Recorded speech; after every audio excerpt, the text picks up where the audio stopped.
প্রিয় পাঠক, গল্প নিয়ে গল্প চ্যানেলে আপনাকে স্বাগতম। আজকের পর্বে আমরা যে গল্পটি পড়ব তার নাম বেয়ারিং চিঠি। লিখেছেন জনপ্রিয় কথাসাহিত্যিক হুমায়ুন আহমেদ। প্রতিবারের মতো গল্প শেষে এবারও থাকছে গল্প নিয়ে সামান্য আলোচনা শুনতে, তাই শেষ পর্যন্ত আমাদের সঙ্গেই থাকুন। শুরু করছি গল্প বেয়ারিং চিঠি। জমির সাহেব অফিস থেকে ফেরা মাত্রই তার বড় মেয়ে মিতু বলল, বাবা, আজ তোমার একটা চিঠি এসেছে। বলেই সে মুখের হাসি গোপন করার জন্য অন্যদিকে তাকালো। মিতুর বয়স 21। এই বয়সের মেয়েদের মুখে অকারণে হাসি আসে। হাসি তামাশা জমির সাহেবের একেবারেই পছন্দ নয়, বিশেষ করে মা বাবাকে নিয়ে হাসাহাসি। আজকাল অনেক পরিবারেই তিনি এই ব্যাপার দেখেন। মেয়ে বাবার সঙ্গে বসে আড্ডা দিচ্ছে, খিলখিল করে হাসছে। এসব কি? তিনি একবার তার এক বন্ধুর বাড়িতে গিয়েছিলেন। সেই বন্ধুর মেয়ে বাবাকে নিয়ে খুব হাসি তামাশা করতে লাগলো। এক পর্যায়ে বলে ফেলল, বাবা, দিন দিন তোমার চেহারা সুন্দর হচ্ছে। রাস্তায় বের হলে নিশ্চয়ই মেয়েরা তোমার দিকে তাকায়। জমির সাহেব স্তম্ভিত হয়ে গেলেন। তার নিজের মেয়ে হলে চট দিয়ে মেঝেতে ফেলে দিতেন। অন্যের মেয়ে বলে কিছু বলা গেল না। তবে ওই বন্ধুর বাড়িতে যাওয়া তিনি ছেড়ে দিলেন। মিতু চিঠিটা বাবার দিকে বাড়িয়ে দিতে দিতে বলল, বেয়ারিং চিঠি বাবা, 2 টাকা দিয়ে চিঠি রাখতে হয়েছে। বলে আবার ফিক করে হেসে ফেলল। জমির সাহেব কঠিন গলায় বললেন, হাসছিস কেন? বেয়ারিং চিঠি এসেছে, এর মধ্যে হাসির কি হলো? এরকম ফাজলামি শিখছিস কোথায়? মিতু মুখ কালো করে চলে গেল। বাবাকে সে সঙ্গত কারণেই অসম্ভব ভয় পায়। জমির সাহেব লক্ষ্য করলেন খামের মুখ খোলা। এরা চিঠি পড়েছে। এই বেয়াদবি সহ্য করা মুশকিল। একজনের চিঠি অন্যজন পড়বে কেন? খামে তার নাম লেখা দেখার পরেও এরা কোন সাহসে চিঠি খোলে? রাগে জমির সাহেবের গা কাঁপতে লাগলো। এই অবস্থায় তিনি চিঠি পড়লেন। 1বার, 2বার, 3বার। তার মাথা ঘুরতে লাগলো। সুস্মিতা নামের এক মেয়ের চিঠি, তার কাছে লেখা। সম্বোধন হচ্ছে প্রিয়তমেষু। এর মানে কি? সুস্মিতাকে? সুস্মিতা নামের কাউকে তিনি চেনেন বলে মনে করতে পারলেন না। কলেজে পড়ার সময় কমলা নামের এক মেয়ের প্রতি খুব দুর্বলতা অনুভব করেছিলেন। মেয়েটির বিয়ে হয়ে যাওয়ার পর দুর্বলতা কেটে যায়। এছাড়া অন্য কোনো মেয়েকে তিনি চেনেন না। জমির সাহেব কপালের ঘাম মুছে চতুর্থবারের মতো চিঠিটা পড়লেন। প্রিয়তমেষু, তুমি কেমন আছো? তোমার কথা খুব মনে হয়। তোমার শরীর এত খারাপ হয়েছে কেন? শরীরে আরও যত্ন নেবে। আমি দেখেছি তুমি বাসে যাওয়া আসা করো। তোমাকে অনুরোধ করছি, সপ্তাহখানেক বাসে উঠবে না। কাল তোমাকে নিয়ে একটা দুঃস্বপ্ন দেখেছি। দুঃস্বপ্নটা হচ্ছে তুমি বাসে উঠতে গিয়ে পা পিছলে পড়ে পা ভেঙে ফেলেছ। স্বপ্নকে গুরুত্ব দেওয়ার কোনো মানে হয় না, তবু অনুরোধ করছি, 1 সপ্তাহ বাসে উঠবে না। বিনিতা, তোমার সুস্মিতা। জমির সাহেব পঞ্চমবারের মতো চিঠি পড়তে শুরু করলেন। মোটা নিবের কলমে গোটা গোটা অক্ষরের লেখা। তারিখ বা ঠিকানা নেই। হলুদ রঙের কাগজ।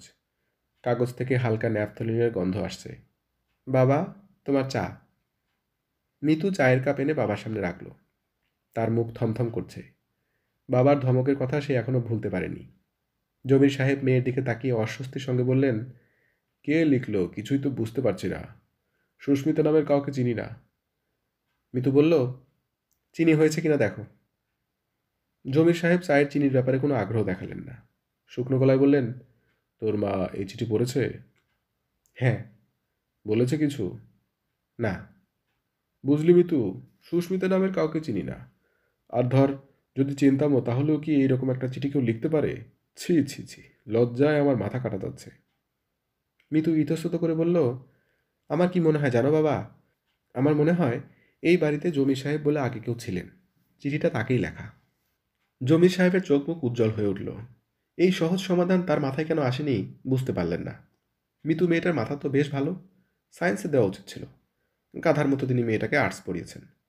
তিনি চায়ে চুমুক দিয়ে বললেন, খুব ভালো চা হয়েছে মা, খুব ভালো। তোর মা কোথায়? নানুর বাড়ি গেছে। মা নানুর বাড়ি গেছে। এই বাক্যটি জমির সাহেবের খুব অপছন্দের বাক্য। শাহানার মার বাড়ি মিরপুর 6 নম্বর। ওই বাড়িতে গেলেই শাহানার আত্মা থেকে যায়, আজও থেকে যাবে। তবে আজ জমির সাহেব অন্য দিনের মতো খারাপ বোধ করলেন না। শাহানা থাকলে নিশ্চয়ই চিঠিটা নিয়ে গম্ভীর গলায় কথা বলতো। শাহানার কথা শুনতে ইদানিং তার অসহ্য লাগে। রাগি রাগি কথা তো আরও অসহ্য লাগবে। মিতু। জি বাবা। তোর মা বোধহয় থেকে যাবে ও বাড়িতে। হ্যাঁ। তোর মা কিছু বলেনি চিঠি পড়ে? না। তোর কি মনে হয় রাগ করেছে? রাগ করেছিল, আমি বুঝিয়ে বলেছি। মেয়ের প্রতি কৃতজ্ঞতায় জমির সাহেবের মন ভরে গেল। মেয়েটাকে সায়েন্স পড়ানো উচিত ছিল। সায়েন্স না পড়িয়ে ভুল হয়েছে। আর্টস পড়বে গাধা টাইপের মেয়েরা। তার মেয়ে গাধা টাইপ নয়, বুদ্ধি আছে, বাপের প্রতি ফিলিংস আছে। পরদিন যথারীতি জমির সাহেব অফিসে রওনা হলেন। একবার মনে হলো বাসে না গিয়ে একটা রিক্সা নেবেন। পর মুহূর্তে এই চিন্তা মন থেকে ঝেড়ে ফেললেন। ফালতু একটা চিঠি নিয়ে কিছু ভাবার কোনো মানে হয়? এইসব জিনিস প্রশ্রয় দেওয়াই উচিত না। জিগাতলার মোড়ে অন্য সব অফিস যাত্রীর মতো তিনি একটি টিফিন বক্স এবং ছাতা হাতে বাসের জন্য অপেক্ষা করতে লাগলেন এবং যথারীতি প্রচণ্ড ভিড় ঠেলাঠেলি করে বাসে উঠে পড়লেন। বাস ছেড়ে দিল। সেই মুহূর্তেই কিছু একটা হলো তার। মনে হলো ছিটকে বাস থেকে পড়ে যাচ্ছেন।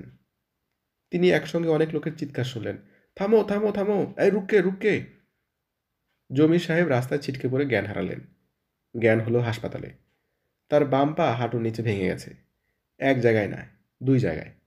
মিতু এবং সাহানা মাথার কাছে বসে আছে। দুজনেই কেঁদে বুক ভাসাচ্ছে। সরোয়ার্দী হাসপাতালে ডাক্তার সাহেব বিরক্ত গলায় বললেন, কাঁদছেন কেন? বললাম তো তেমন সিরিয়াস কিছু হয়নি। দিন 15-এর মধ্যে সুস্থ হয়ে বাসায় যাবেন। দুটো ফ্র্যাকচার হয়েছে, তবে সিরিয়াস কিছু না। ডাক্তারের কথা মতো 15 দিনের মাথাতেই জমির সাহেব বাড়ি ফিরলেন। তবে পুরোপুরি সুস্থ হয়ে নয়। বাঁ পা অচল হয়ে গেল। এদেশে নাকি কিছু করা সম্ভব না, বিদেশে যদি কিছু হয়। চাকরি শেষ হবার আগেই জমির সাহেব রিটায়ার করলেন। তিনি এবং তার পরিবারের কেউই ওই হলুদ চিঠির কথা একবারও তুলল না, যেন ওই চিঠিটা একটা অভিশপ্ত চিঠি। তার কথা তোলা উচিত না। চিঠিটা জমির সাহেবের শোবার ঘরের টেবিলের 3 নম্বর ড্রয়ারে পড়ে রইল। মাঝে মাঝে জমির সাহেব চিঠিটা বের করে পড়েন এবং তার অচল পায়ের দিকে তাকিয়ে থাকেন। সেই রাতে তার এক ফোঁটা ঘুম হয় না। কেমন ভয় ভয় লাগতে থাকে। নতুন বছরের গোড়াতে জিকাতলার বাসা উঠিয়ে উত্তর শাহজাহানপুরের সস্তা একটা ফ্ল্যাটে তারা চলে গেলেন। রোজগার কমেছে এখন। টাকা পয়সা সাবধানে খরচ করতে হবে। নতুন ফ্ল্যাটে দুটো মাত্র শোবার ঘর। একটিতে জমির সাহেব শাহানাকে নিয়ে থাকেন, অন্যটিকে মিতু আর তার ছোট বোন ইরা থাকে। জমির সাহেবের বড় ছেলে থাকে বসার ঘরে। একটা খাট বসার ঘরে গাদাগাদি করে রাখা হয়েছে। এই বাড়িতে মাস তিনেক কাটানোর পর আরেকটি বিয়ারিং চিঠি এলো। আগের মতোই গোটা গোটা হরফে লেখা। মোটা কলমের নিচ দিয়ে মেয়েলি অক্ষরে সুস্মিতা লিখেছে, প্রিয়তম এসু, তুমি কেমন আছো? এত দুশ্চিন্তা করছো কেন? তোমাকে দুশ্চিন্তা করতে দেখলে আমার ভালো লাগে না। সংসারে দুঃখ কষ্ট সমস্যা থাকেই, এতে বিচলিত হলে চলে? মনে সাহস রাখো। আচ্ছা, একটা কথা, তোমার বড় ছেলেটাকে কিছুদিন ঢাকা শহরের বাইরে রাখতে পারো না? আমার কেন জানি মনে হচ্ছে ও কোনো ঝামেলায় পড়ে যাবে। তোমাদের গ্রামের বাড়িতে ওকে কিছুদিনের জন্য পাঠিয়ে দাও না। ও যেতে চাইবে না। বুঝিয়ে সুঝিয়ে রাজি করাও। বিনিতা, তোমার সুস্মিতা। এবার আর সুস্মিতা চিঠি নিয়ে কেউ হাসাহাসি করল না। চিঠি পড়বার সময় শাহানার হাত থরথর করে কাঁপতে লাগলো। জমির সাহেব অস্বাভাবিক গম্ভীর হয়ে গেলেন। বড় ছেলে সুমনকে গ্রামের বাড়িতে পাঠানোর প্রশ্নই ওঠে না। কারণ তার বিএ ফাইনাল পরীক্ষা শুরু হয়েছে। দুটো পেপার হয়ে গেছে। তবু শাহানা বলল, থাক, পরীক্ষা দিতে হবে না, ওকে পাঠিয়ে দাও। জমির সাহেব বললেন, দরকার আছে বলে তো মনে হয় না। চিঠি পাওয়ার পরেও তো 15 দিন হয়ে গেল। হোক 15 দিন, পাঠিয়ে দাও। আমার ভালো লাগছে না। আচ্ছা, বলে দেখো। যদি যেতে রাজি হয় তাহলে যাক। সুমন যেতে রাজি হলো। শুধু যে রাজি হলো তাই নয়, তৎক্ষণাৎ যেতে রাজি। টাকা দিলে আজ রাতের ট্রেনেই রওনা হয়ে যায় এমন অবস্থা। ঠিক হলো সে সোমবার সকালে ট্রেনে যাবে। জমির সাহেবও সঙ্গে যাবেন। পৈতৃক বাড়ি ঠিকঠাক করবেন। জমি জমার খোঁজখবর করবেন। সম্ভব হলে কিছু জমি বিক্রি করে আসবেন। টাকা পয়সার খুব টানাটানি যাচ্ছে। তাদের যাবার কথা সোমবার। তার আগের দিন, অর্থাৎ রোববার ভোররাতে পুলিশ এসে জমির সাহেবের বাড়ি ঘেরাও করে সুমনকে ধরে নিয়ে গেল। হতভম্ব জমির সাহেবকে পুলিশ সাব ইন্সপেক্টর আড়ালে ডেকে নিয়ে গিয়ে বললেন, আপনার ছেলের বিরুদ্ধে মার্ডার চার্জ আছে। 7 দিন আগে 4 জন মিলে খুনটা করেছে। Cold blooded murder. আপনার ছেলে এই 4 জনের একজন। আপনি বুঝিয়ে সুঝিয়ে ছেলেকে রাজসাক্ষী হতে রাজি করান। এতে আপনারও লাভ, আমাদেরও লাভ। না হলে কিন্তু ফাঁসি টাসি হয়ে যাবে। পলিটিক্যাল প্রেশারও আছে। সুমন রাজসাক্ষী হতে রাজি হলো না। দীর্ঘদিন মামলা চলল। রায় বেরোতে 2 বছর। 3 জনের 7 বছর করে সশ্রম কারাদণ্ড, একজনের ফাঁসি। সেই একজন সুমন। অন্য 3 জন ছেলেটাকে ধরে রেখেছিল। খুন করেছে সুমন। ধারালো খুর দিয়ে রক কেটে দিয়েছে। 5 বছর কেটে গেছে। পরবর্তী বিয়ারিং চিঠিটি এলো 5 বছর কেটে যাবার পর। এই 5 বছরে জমি সাহেবের সংসারে বড় রকমের উলটপালট হয়েছে। 2 মেয়ের বিয়ে হয়ে গেছে। মিতুর বিয়ে হয়েছে কৃষি খামারের এক ম্যানেজারের সঙ্গে। সে স্বামীর সঙ্গে গোপালপুরে থাকে। ছোট মেয়ে ইরার বিয়ে হয়েছে ওষুধ কোম্পানির এক কেমিস্টের সঙ্গে। তারা ঢাকা শহরেই থাকে। প্রায়ই বাবা মাকে দেখতে আসে। বড় মেয়ের কোনো ছেলেপুলে হয়নি। ছোট মেয়ের একটি ছেলে হয়েছে। ছেলের নাম ফরহাদ। এই ছেলেটি জমির সাহেবের খুব ভক্ত। তার কাছে এলেই কোলে উঠে বসে থাকে। কিছুতেই কোল থেকে নামানো যায় না। 5 বছর পর একদিন পিয়ন এসে বলল, স্যার, আপনার একটা বেয়ারিং চিঠি আছে, রাখবেন? জমির সাহেব শূন্য দৃষ্টিতে তাকালেন। সেদিন ইরা বেড়াতে এসেছে। জমির সাহেবের কোলে ফরহাদ। তিনি ফরহাদকে মাটিতে নামিয়ে চিঠি হাতে নিলেন। হাতের লেখা চিনতে তার অসুবিধা হলো না। সেই হাতের লেখা, সেই ন্যাপথলিনের গন্ধ। পিয়ন বলল, 4 টাকা লাগবে।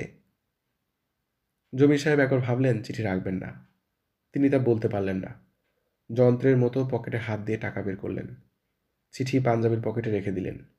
কাউকে কিছু বললেন না। তার বমি বমি ভাব হলো। মাথা ঘুরতে লাগলো। রাতে তিনি কিছু খেলেন না। ইরাদের আসা উপলক্ষে ভালো মন্দ রান্না হয়েছিল। তিনি কিছুই মুখে দিলেন না। ইরা বলল, বাবা, তোমার কি হয়েছে? তিনি ক্ষীণ স্বরে বললেন, কিছু হয়নি, শরীরটা ভালো না। রোজই তুমি বলো শরীর ভালো না, অথচ একজন ভালো ডাক্তার দেখাও না। একজন ভালো ডাক্তার দেখাও বাবা, আর মাকেও একজন ভালো ডাক্তার দেখাও। আচ্ছা। আচ্ছা না বাবা, দেখাও।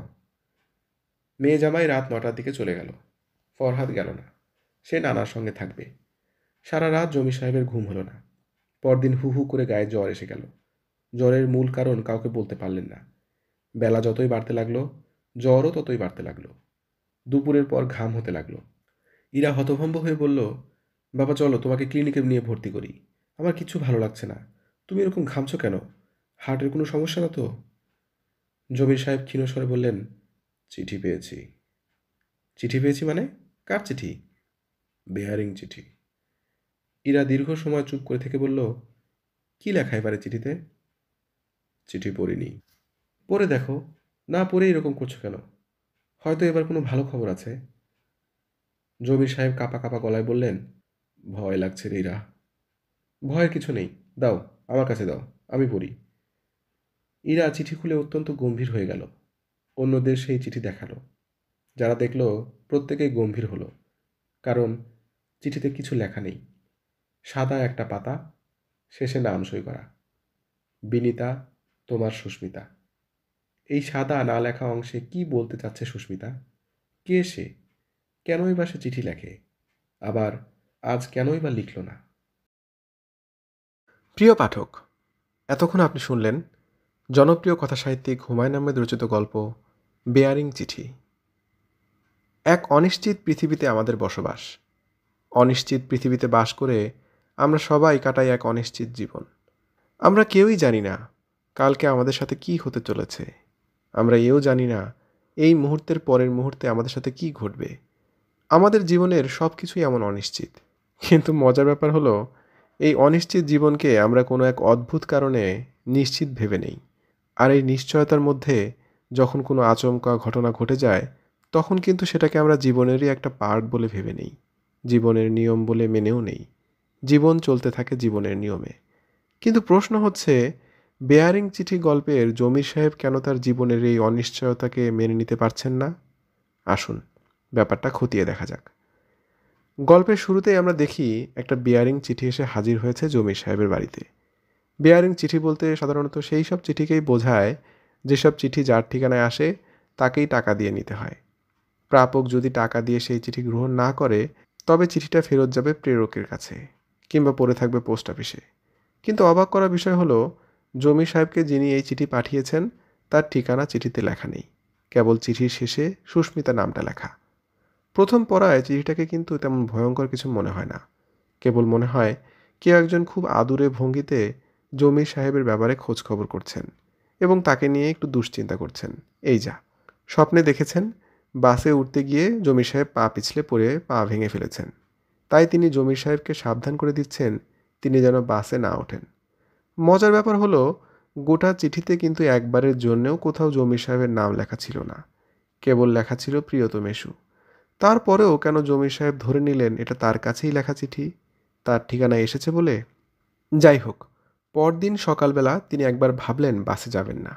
পর মুহূর্তে তার মনে হলো একটা ফালতু চিঠি নিয়ে ভাববার কিছু নেই। তিনি মনে মনে ভাবলেন বটে, ভাবার কিছু নেই, কিন্তু আসলে তিনি ভাবছিলেন, আর ভাবছিলেন বলেই অন্য মনস্কতায় তার পা হড়কে গেল, অ্যাক্সিডেন্টটা ঘটল। এখন কথা হচ্ছে, জমির সাহেব যদি চিঠিটা না পড়তেন তাহলে কি এই ঘটনা ঘটতো না? আর ঘটলেও তিনি কি দোষটা ওই চিঠিকে দিতেন?